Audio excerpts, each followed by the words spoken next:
What's up, tribe? How you guys doing? This is going to be just a real quick overview of last night's epic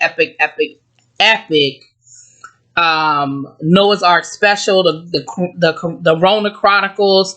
It was an actual episode. I wasn't sure at first when they first announced it if it was going to be an actual episode or if it was going to be like a Where Are They Now kind of thing, but it was actually an actual episode that they did basically through via social distancing. Now, I was talking to El Teddy earlier today. There's a show that I watch called All Rise. It's about a black judge. It's her first year as a judge, and it deals with like all of the ups and downs of what's going on with that in Los Angeles.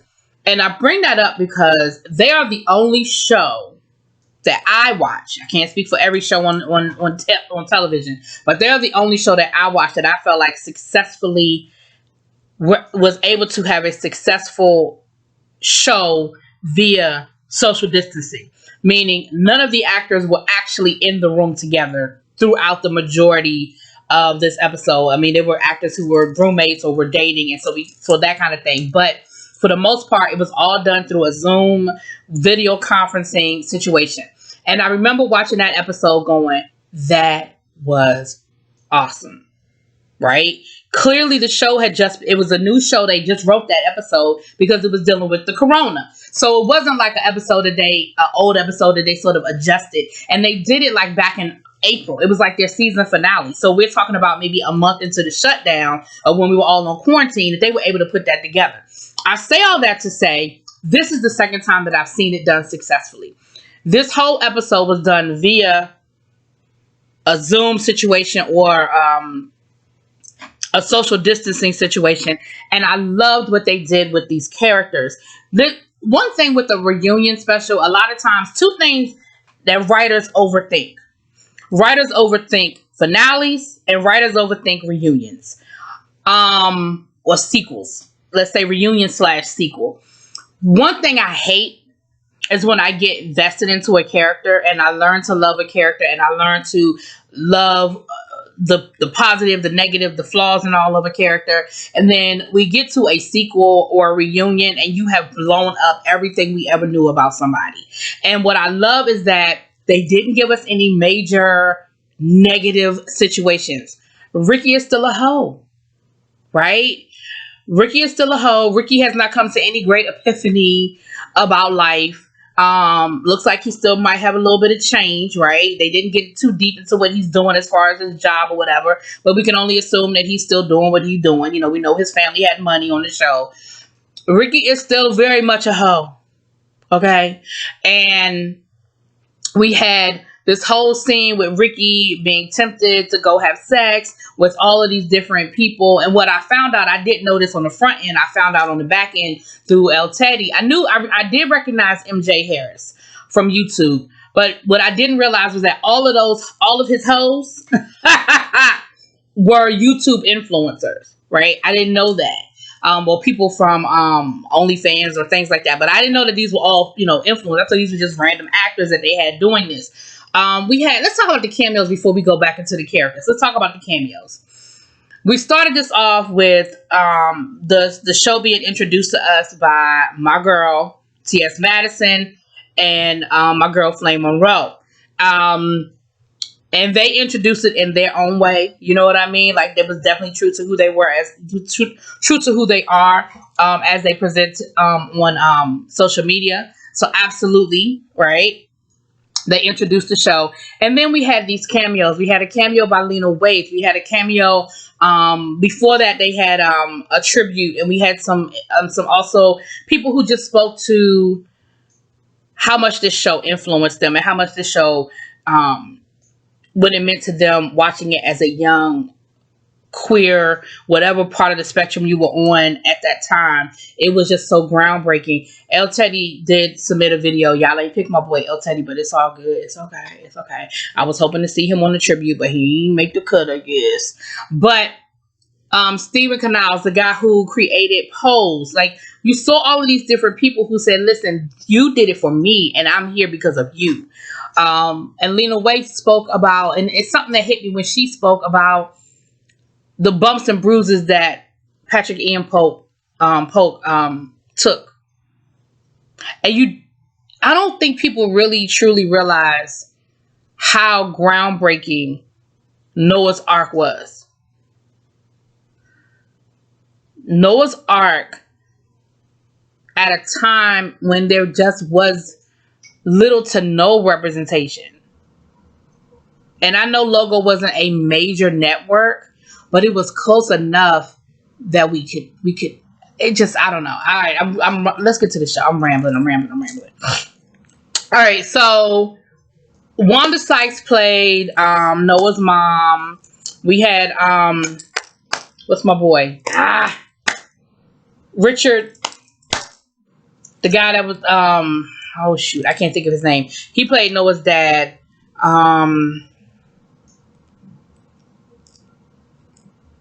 Richard, I can't think of his last name, but he was the actor. He was on the first couple of seasons of Law and Order, the black lawyer. Anyway, I'll remember him later. But we had a lot of these great cameos, and my boy Titus.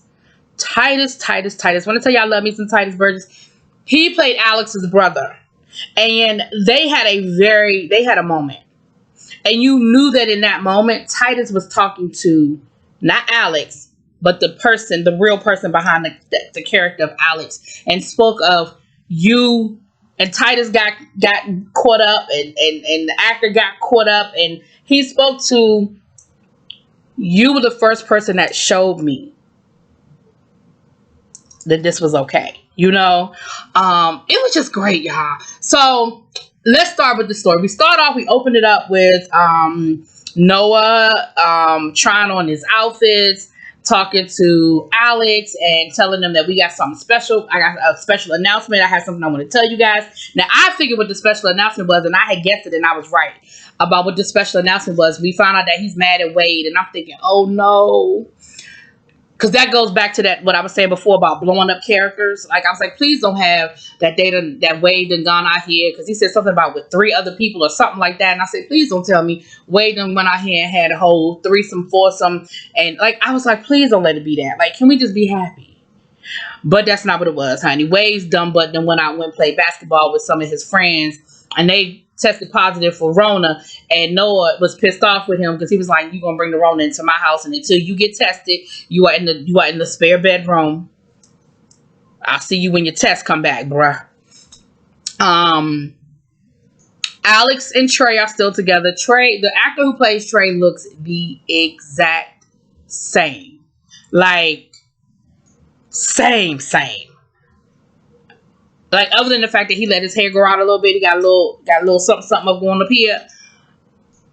Same. I was like, have you just been in a time? Like, did we just freeze you until it was time to come out? But him and Alex are still together. Their son is growing up, and their son is identifying as non-binary. And what I love is that Alex, who is very much of the community, is struggling. Because as someone who was not of the community, who was a friend of the community, I struggle as well with the pronouns, the we, they pronoun. And we see that Alex is struggling as well. So I like the fact that they were like, listen, even those of us who are in the community, we have our own as well, but we're doing what we have to do, obviously, to make everybody comfortable. To accept and make everybody comfortable. So we see that we didn't get to see OJ. But OJ was there. OJ is in his teens. OJ is giving Alex a hard ass time. Trey is still working in the hospital. Trey was, obviously first responder, so he was in the hospital for and there was a very touching scene where he talked about how he held the elderly woman's hand when she passed away, and he was just frustrated, like, where does this end? Where is this going to end? Noah and Wade are having a baby. They went through surrogacy, and they didn't tell the guys because, one, they wanted to do it. They wanted something to just be theirs that they did. 2, a lot of times it doesn't work the first time or the second time, and so they wanted to make sure that it took and that it worked before they did it, before they said anything. And so they did it. They have a surrogate. We got to meet the surrogate. And they took both of their sperm and they mixed it, so they don't know whose sperm actually made it through. And so that's what they're dealing with. But the big issue is the big thing was who's going to stay home and take care of the baby. Noah's career has blossomed. He is still writing in Hollywood, and he has an opportunity to be a showrunner for Gabrielle Union's new show. And he's like, yeah, but we decided that I was going to stay home with the baby. And of course, the guys, especially Ricky, is like, what? Like, you're going to turn down this type of an opportunity to stay at home with that baby? You better get a nanny and keep it pushing. And they were like, well, why Wade can't stay home? Because in this scenario, Noah makes significantly more money than Wade. And it's like, why should he turn down more money when Wade, your income, And Wade was like, well, I'm up for promotion. Now, they never really get too deep into what it is Wade is doing. But he's like, I'm up for promotion on my job. But he doesn't get the promotion. And that's where we see the scene between him and his dad. And his dad says to him, well, why can't you stay home? Like, he was like, well, I always wanted to be the man. He was like, but you are a man. Like, it's not less of a man because you decide to stay home and take care of your child. Like, that's not. And then we see Noah having a conversation with his mom, who's Wanda Sykes, basically saying, listen, I want to take the job, but, we agreed that I would be the one. And, his mother, was like, why does it have to be you? Like, why can't it be Wade? And so through this, we also see Chance has moved to Mississippi. He is now the head of the social studies department for a college in Mississippi. Kenya's all, she's a teenager and she's all grown up. We had a cameo by Kenya. Eddie is down in Florida with his mom because his mom was in a nursing home, but he went down there to take her out of the nursing home because he was worried about her safety and her health at the nursing home. And so we see Chance dealing with that. And I think a lot of us are struggling with that. Do we work to change the system from inside or from outside? He was worried about protesting because he didn't want to put his job in jeopardy. He's like, I'm new here. I just got this job. I don't want to put myself in jeopardy of getting fired because I'm out here in these streets. But Eddie told him, Eddie was like, listen, my mother sat at the lunch counter and I know she was scared, but the way I look at it is this is the new lunch counter. Like, we got to put up or we got to shut up. And so Chance actually ends up going out and protesting. And he was like, he felt exhilarated. Like, he felt like it made him feel what he needed. Right. Like I said, Ricky's still a hoe, but we get a cameo from Janito. He reaches out to Janito to get a test because the guys get on him so bad about going out here, having sex. They get on him so bad that he actually reaches out to Janito, and Janito does give him a test. He tests negative. He doesn't have COVID. And then they sort of have a moment, you could see that they didn't, you could see that they could always get in touch with each other. They needed each other, but they weren't in daily contact. But you sort of got that towards the end of their whole moment, what you going to be doing when this is over with kind of thing. So it's like, okay, so maybe we still have some, and I love the fact that Janito is still here with us because once again, we know that HIV is no longer a death sentence being HIV positive. So I love the fact that we saw Janito and he looks healthy and he's living a full life. He's still, a doctor, all of that great stuff.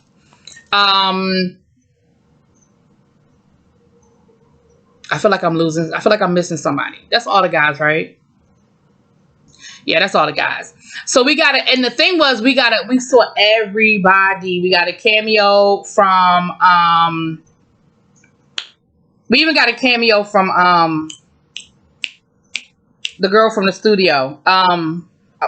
Kenya, I know it's not Kenya, but y'all know what I'm talking about. The girl from the studio that set this whole thing off with almost having the threesome with Wade and Noah to begin with. Brandy. So we saw Brandy, we saw Janito,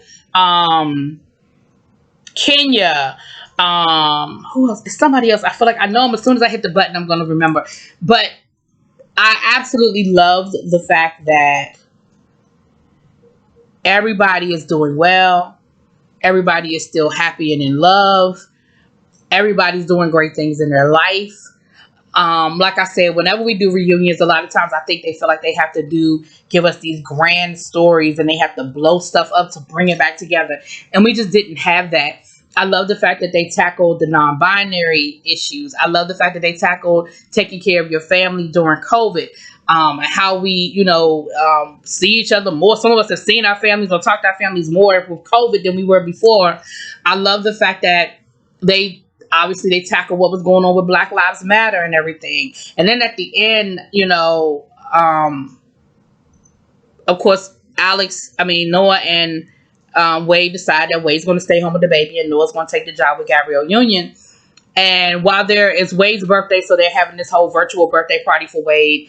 And while they're there, they get the alert about Rashard, the young man that was killed at the Wendy's.